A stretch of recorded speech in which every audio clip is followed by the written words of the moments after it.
Hey, what's up guys? So in this video, we will see the best tips and tricks to save the battery life on the Samsung Galaxy A36 or the A56. Now for the first tip, just swipe down from the top of the screen and open the control center. And from here, just disable all the unnecessary connections on your smartphone to save your battery life. For example, if you are not using Quick Share, just disable Quick Share on your smartphone. And if you are not using Bluetooth or location, just disable both of them. And the same goes with all the connections in your control center. Now once you do that, just go to your home screen. Now for the second tip, just open settings. Then go to display. From here, just enable dark mode.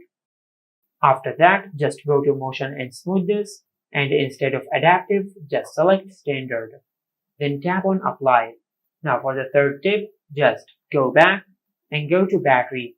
Now from here, just enable battery saving. After that, just tap on background usage limits and go to sleeping apps. Then tap on the plus icon. And from here, just select the apps which you don't want to run in the background. Just like that. After that, just tap on add and the selected apps will not run in the background. Now for the fourth tip, just go back. Then go to location. From here, just tap on location services and make sure you disable Wi-Fi scanning and Bluetooth scanning. And these are the best tips and tricks to save the battery life on the Samsung Galaxy A36 or the A56. Make sure to like, comment and subscribe. Thank you for watching.